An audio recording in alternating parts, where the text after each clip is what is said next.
Alors nous sommes arrivés d'Af Tetzaïn de Gitin Tetzaïn. Pour le mardi, on sera le 17 Tevet, mardi 17 Tevet. Il nous restait la dernière ligne de Tetvav Amud Bet. Alors rappelons, on avait dit que on a posé une question. Quand un homme il lave ses mains la Hatzaïn, alors on a posé la question, est-ce que c'est valable ou pas à moitié? Alors on a vu plusieurs propositions, qu'est-ce que c'est Hatzaïn? Finalement on a dit, c'est quelqu'un qui a lavé la moitié de la main. Après il a lavé la deuxième moitié, mais la première moitié elle était encore de l'eau qui est donc ce qu'on appelle Mashket Ofer. C'est-à-dire si on touche, on touche, on devient, ça mouille la main. Alors c'est pour ça qu'on dit dans ces cas-là c'est valable. La Gemara dit, et alors, si un mashket tofer, même si la moitié de la main première qu'on a lavée, elle est encore humide, et si on la touche, elle mouille la main, pourquoi tu dis c'est kasher? C'est tahor vehatnan, voilà, pourtant la Mishnah a dit, hanesor, c'est-à-dire quand on a un écoulement, quand on verse quelque chose, vehatketafras, quand il y a un écoulement d'eau d'une source d'une montagne, ou mashret ofer, ou encore mashret ofer, c'est-à-dire quand il y a un liquide que si on touche on est mouillé, et non hebo, ça s'appelle pas une association, lo le tum'a, velo le tahora, c'est-à-dire prenons un exemple, quelqu'un qui transvite d'un kélé tahor vers un kélé tamé, et l'écoulement, le jet qui se coule de l'un vers l'autre, ça ne s'appelle pas Hibour le Toma, c'est-à-dire, même si le premier keel il est Tahor et le deuxième Tamé, il n'y a pas de contact, on ne va pas dire que le J va associer les deux. La même chose pour le Ketafras, c'est-à-dire l'écoulement d'une montagne, ou encore Mashket Ofer. Donc tu vois bien que le Mashket Ofer, c'est-à-dire quand il y a un liquide qui mouille la main si on la touche, il n'associe pas. Alors comment tu dis ici que si on lave la main, une moitié de main, et après on va, pardon, et après on lave la deuxième moitié de la main, mais la première elle est encore un peu humide, au point que si on la touche elle mouille, c'est valable. La Gemara répond la sricha des katofer la tfiya.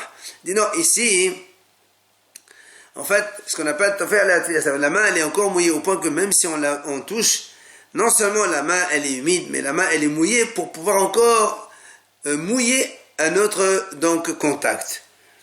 Alors donc c'est dans ce cas-là qu'on a dit que c'est kasher. Alors on m'a dit hanami tanina. Pourtant ça aussi, on a déjà enseigné tofer la tfiya hibour. On a déjà enseigné que dans ce cas-là, là le hibour et le lien il est fait, et c'est valable donc aussi. Alors on m'a dit pourquoi? Peut-être que c'est pas vrai. Peut-être que seulement c'est au niveau des mikvaot que les hibour tofer amenatat tfiya. Et Rabbi Yehuda qui est l'auteur de ça seulement. Mais là, ils ne sont pas d'accord. Où c'est qu'on a vu ça? Ditnat, la Mishnah dit dans Mikvaot. Mikveh shishbo arba'im se'a mechovanot. Si on a un mikveh qui contient pile exactement 40 se'a, c'est le volume minimal, mais c'est tout ce qu'il y a. Et il est donc kasher. Via de shrav et tav. Ils sont descendus deux monsieur, un après l'autre, Bézé Hazé, et ils ont fait le mikveh là-dedans. Or, nous savons tous que quand le premier il descend et il ressort, il est un peu mouillé, et il va transporter des gouttes, et donc il va vider un petit peu du volume du mikveh. Or, comme initialement il contenait uniquement 40 CA, il était kasher. Maintenant, après le trempage du premier, le mikveh n'est plus kasher. Donc le second, quand il vient descendre pour se tromper, il n'est pas valable. C'est ce que la Mishnah dit. Donc, Bézé Hazé, Rishon, Tahor, le premier il est Tahor, il n'y a pas de souci. Tamé. Mais le deuxième, il n'est pas tahor, il est tamé. Parce que le mikveh n'avait pas le volume d'eau requis. Rabbi Yehuda Omer, il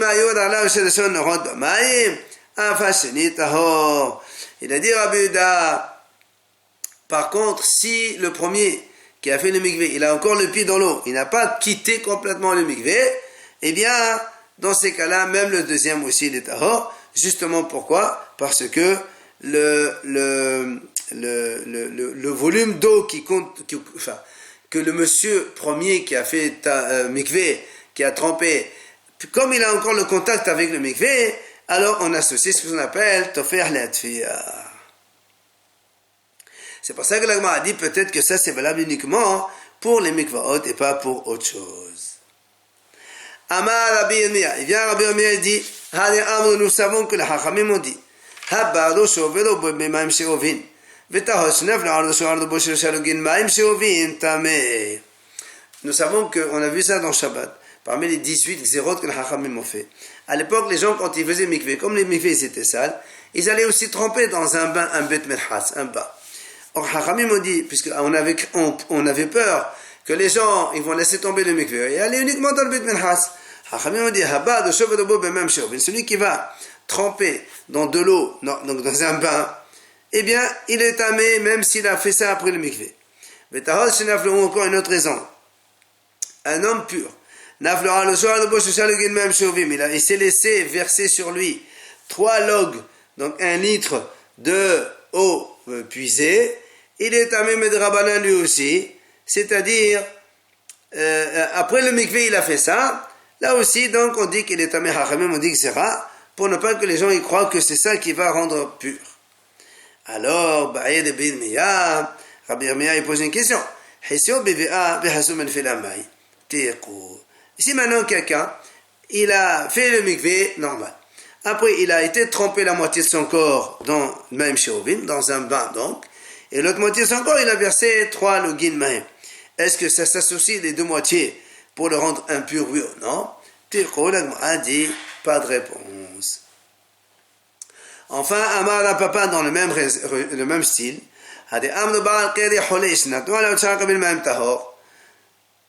Nous on sait qu'à l'époque, Azra Sofer Tiqin, il a instauré que quand quelqu'un il a un écoulement, il ne peut pas étudier la Torah, il doit faire mikvé.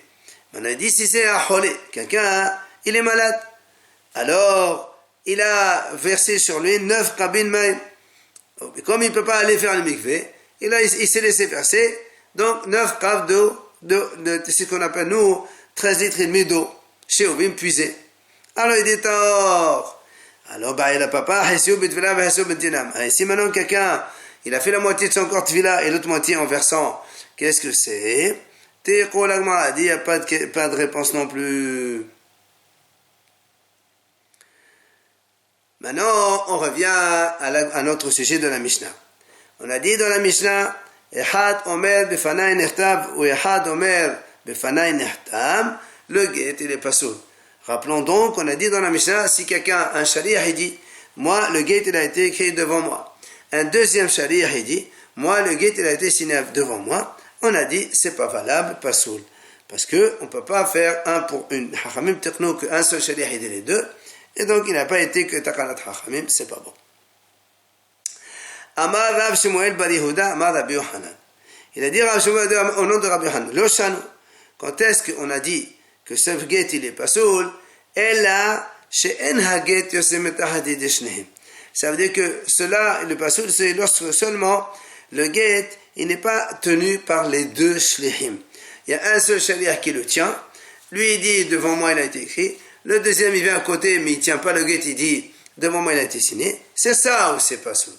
Aval, guet, yosem etahad yedei shneim, kasher, mais si maintenant, ce guet-là, il est tenu par les deux shlichim, même si un, il dit, devant moi, il a été écrit, l'autre, il dit, devant moi, il a été signé, kasher, c'est kasher, le guet, il est valable. On va voir quelle est la raison. L'Agma conclut, Alma Kasava, puisque on a dit c'est kasher. Alma Kasava, donc on déduit de là, Shnaim Shehevio Get Memidenat Hayam, 2 personnes qui amènent un guet donc en dehors d'Israël, ils n'ont pas besoin de dire devant nous il a été signé, devant nous il a été écrit, puisque on a dit dans notre cas à nous que si un homme, les deux ils tiennent le guet, un il a dit signé, l'autre il a dit écrit, c'est kasher, ça veut dire en fait c'est pas ça qui nous intéresse, c'est que tous les deux ils témoignent sur le guet comme quoi il est kasher. Ah bon, ce sont des bons témoins. C'est ce qu'on a fait, la confirmation des témoignages. Et donc c'est valable quand ce sont les deux qui l'amènent. Et on n'a même pas besoin de dire alors Amal et Abaye, il vient Abaye lui dit, et la merata, si tu dis ça, regarde ce qui a marqué dans la sifa de notre Mishnah. Dekatani, shnaim omeim befanen nochtab, had omeim befanen nehtam, pasoul, velabuda marchir. Dans la Mishnah on a dit comme ça. si deux monsieur ils disent le guet il a été écrit devant nous. Et un troisième, il dit le guet il a été signé devant moi. La Mishnah a dit c'est pas soul. Alors que Rabbi Yehuda a dit kasher. Alors nous on explique pourquoi Tama, la raison pourquoi le guet il a été pas soul.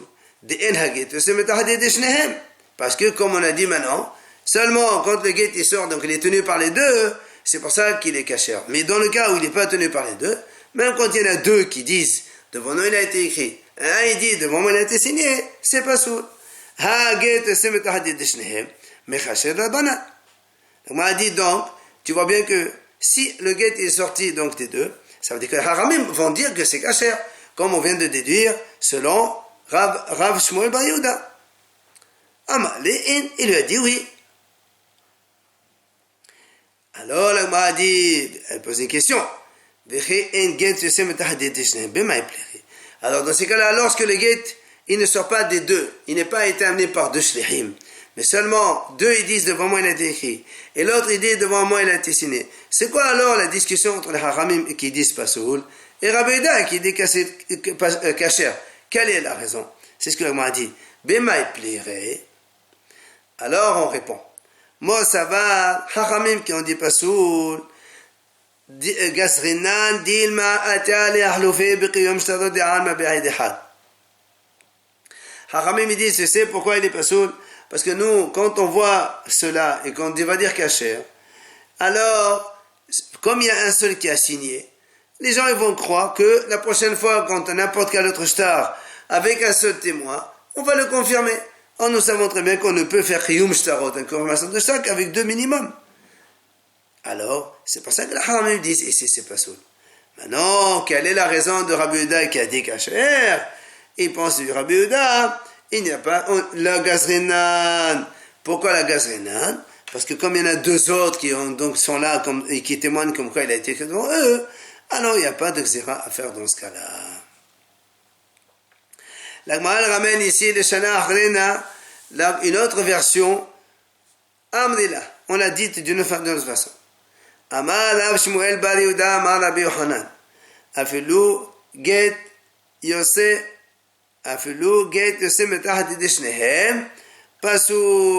C'est-à-dire, tout à l'heure on a dit, quand un il dit pasoul, il dit kasher, c'est là où il est pasoul. Machma que s'il sort des deux, c'est kasher.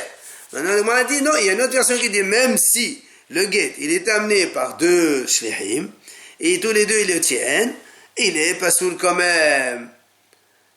Parce que Hachamim, dans tous les cas, explique qu'il faut dire, donc il ne faut pas que les deux shem arrivent sans rien dire. Alma Kasava, Hachamim disent, de la Gemara on déduit que par là, Shnaim Shebe Geret Bedenataya, s'il y a maintenant deux témoins qui amènent un guet de l'Housa Ares, ils sont obligés de dire, devant nous il a été écrit et devant nous il a été signé, comme les Hachamim l'ont exigé dans donc tous les cas d'un guet ramené de l'extérieur. Alors sur ce, Amal et Abaye, alors Abaye lui dit à Rav Yehuda, au nom de Rav Shmuel Bar Yehuda, si tu dis ça, regarde dans la Sefa de la Mishnah. Sefa de Ratani, la Mishnah on a dit dans la Sefa, Shnaim omrim befanenu nechtav, ve'ahad omer befanai nechtav, pasul Rav Yehuda marchir. Donc deux ils disent, ici il y a trois témoins, deux ils disent il a été écrit devant nous, un il dit il a été signé devant moi, les Hachamim eux ils disent pasoul, Rabbi Yehuda dit kasher. Alors le Gemara dit quoi? Même si maintenant dans ce cas-là que les Hachamim ont dit pasoul, c'est-à-dire le deux ils ont dit il a été écrit devant nous, et le troisième il a dit il a été signé devant moi, même si le guet il sort des deux il est pasoul, Hachamim dit pasoul, Amal et il nous dit oui monsieur. Alors le Gemara dit alors c'est quoi leur mahloket? Pourquoi les Haramim disent pasoul et Rabbi Yehuda dit kasher? Il m'a dit moi ça va les fichiers bien nishma. Moi ça va les fichiers nadim mais c'est une khaimo. Donc les Haramim eux pourquoi ils disent pasoul? Parce que même si on a ici deux ils disent il a été écrit devant nous et un il dit il a été signé devant moi, tant qu'ils n'ont pas dit comme quoi c'était l'ishma, c'est pas soul. Parce que c'était ça la raison pour laquelle ils doivent dire et comme ici, ils n'ont pas dit parce qu'ils sont venus tous les deux, alors Haramim disent pas soul, donc là ils sont trois. Mais au moins ça va. Rabbi Yehuda, alors pourquoi il dit c'est kasher dans ce cas-là? Il dit non, la raison, les fiches même si on est kayemo, la raison pour laquelle on doit dire c'est parce qu'on craint qu'il n'y ait pas de témoin. Mais ici, comme il y a ici deux témoins qui sont venus, trois voix, alors dans ces cas-là, on a les témoins et on n'a pas besoin, on ne craint pas qu'il y ait par la suite des histoires. Alors, on m'a dit, dans ces cas-là, si la raison de la discussion entre Hachamim et Rabbi Yehuda, c'est soit l'Ishma, soit Enaïdim, c'est donc la même mahlok de Rabba et Rava. Alors, est-ce qu'on va dire que la mahlok de Rabba et Rava, c'est la mahlok de Tanaïm qui donc elle a déjà existé auparavant? La Gemara dit non. Rava metares ki le shana kama. Rava, il te répond, tu dis, comme les shana kama, c'était dans la première version, que quand on a dit la Mishnah qui a dit, un, il a dit devant moi, il a été écrit, et l'autre, il a dit devant moi, il a été signé. Alors, on a dit, c'est pas soul. Mashma, shnaim sheiveu, ils n'ont pas besoin de dire, befanai nehtam, fanai nehtam. Ça, c'est, Rava, il dit, comme la première version qu'on a dit. C'est pour ça que, donc, Rava, il te dit, la raison, c'est ça. Si tous les deux monsieur, ils amènent, c'est ça. Tous les deux, ils amènent le guet. La raison, elle est comme... Donc, Rava, lui, il a dit, c'est à cause des témoins. Alors, donc, lui, il a dit, quand il y a deux qui amènent, c'est caché, parce que c'est eux qui sont les témoins. Donc, comme la première version, on a dit que deux monsieur qui amènent un guet, ils n'ont pas besoin de dire, mais fana nehtam, fana nehtam. Maintenant, vers la ba'amalach, Rabbi te dit, comment ça se fait alors qu'il y a une mahloket entre Hachamim et Rabbi Yehuda, et toi, donc Hachamim ils disent pas soul, et donc toi tu dis la même chose que Hachamim? Rabbi te dit non, en vérité que même Rabbi Yehuda aussi pense qu'il faut l'ishma. Ah, tu sais pourquoi ici il a dit kasher? Il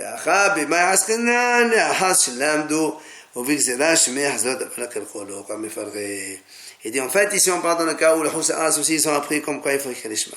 Seulement il y a aussi cette crainte que la génération d'après vont oublier. Or de Mosava Gazdenan ou Mosava la Gazdenan. Donc un il dit Hachamim ils disent on ne craint pas que ça va, donc on craint que les gens ils vont encore oublier, ils n'écrivent pas l'ishma. C'est pour ça ils ont dit donc Hachamim c'est Pasoul, donc Gazdenan. Au moins ça va dire la Gazdenan. On ne dit pas puisque maintenant, même si maintenant ils savent peut-être qu'ils vont oublier par la suite, on ne dit pas ça. C'est pas ça que Rabbi elle a dit dans ce cas-là le guet il est caché. Viens maintenant la Gemara elle pose une question à propos de la Mishnah. Nous on a vu dans la Mishnah que premier cas, un il dit devant moi il a été écrit, un il dit devant moi il a été signé, pas soul. Après, deux ils disent devant nous il a été écrit, un il dit devant moi il a été signé, pas soul. Et sur ce cas il y a marqué Rabbi Yehuda marcher. Rabbi Yehuda il dit caché. Alors la Gemara dit, mais le frère on a mis Rabbi Yehuda pourquoi Rabbi Yehuda il n'a pas été relève sur le premier cas? Un il dit il a été écrit, un il a été signé. Et donc on a dit c'est pas sûr, Rabbi Yehuda n'a pas dit que c'est caché parce que lui c'est selon les témoins. Alors la Gemara elle répond, alors là il a répondu effectivement que Rabbi Yehuda, quand il a dit Rabbi Yehuda marcher, en fait ça se rapporte sur les deux cas qu'on vient de citer, aussi bien le premier 1 plus 1 que le second 2 plus 1. Alors, mettez Rav Shaya Léola. Rav Shaya, il objecte contre Allah qui a dit qu'en fait Rabbi Yehuda, il est marcher dans les deux. Il dit, pourtant, c'est marqué dans une braïta. Rabbi Yehuda marcher, baslo, velo ba'ahiret. Maïla, le ma'ateh had mefenan netam mefenan nehtam. Il y a marqué comme ça. Rabbi Yehuda, il rend cachère dans celui-là et pas un autre. C'est quoi l'autre? N'est-ce pas que le premier cas, c'est de ça qu'il s'agit. Et donc Rabbi Yehuda, il n'est pas grand cachère. Comment t'as dit, toi, tu as dit, oh là, que Rabbi Yehuda, il est holek dans les deux? Il dit non. Il répond, oh là, il dit non, là, c'est pas comme tu as compris, toi. Il dit, quand on a dit Rabbi Yehuda Marchir, effectivement, sur les deux cas, c'est-à-dire, premier, un, il dit écrit, un, il dit signé, et le deuxième, deux, il dit écrit, un, il dit signé. Dans les deux cas, Haramim dispassent de Rabbi Yehuda dit cachère. Alors, alors, pourquoi on dit Rabbi Yehuda dit cachère dans ça-là et pas dans c'est qu'à l'autre, c'est quoi l'autre dans laquelle il n'est pas cachère? C'est quand un il dit Befana Nertav, mais pas Befana Nertav. Un il dit, le cas où il dit, un témoin il dit, il a été signé devant moi, mais il n'a pas dit, il a écrit devant moi. Alors qu'est-ce que le témoin dit? Alors dans ce cas-là, pourquoi tu voudrais penser éventuellement que c'est cachère?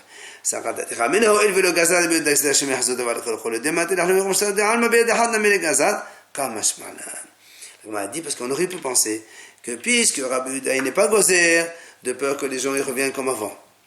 Et donc, on va dire aussi que le Rabbi Yehuda aussi, il n'est pas gozer, de peur qu'on craigne que si tu permets ce shtar avec un témoin, tu vas aller aussi confondre et confirmer les autres shtarot avec un témoin. On aurait pu penser que Rabbi Yehuda aussi n'est pas gozer. Ça vient t'apprendre ici que non, que seulement dans le cas du get 1 plus 1 ou 2 plus 1, là Rabbi Yehuda marchir, mais quand il y a un seul, Rabbi Yehuda maintient la xéra, de peur qu'on vienne à confondre et à autoriser, rendre valide un qiyum shtarot avec un seul témoin. C'est pour ça que là aussi, il a dit pasoul. Etman ami, d'ailleurs la Gemara ramène ici une preuve, Amar Rabbi Yehuda.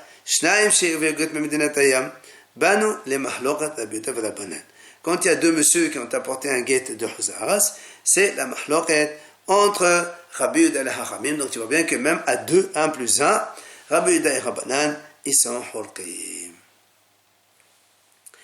La Gemara ramène ici une histoire. Rabba Bar Bar Hana Halash. Rabba Bar Bar Hana, il est tombé malade. Ils sont partis lui rendre visite, Rabbi Yehuda et Rabba. Alors, quand ils étaient chez lui, ils lui ont posé la question.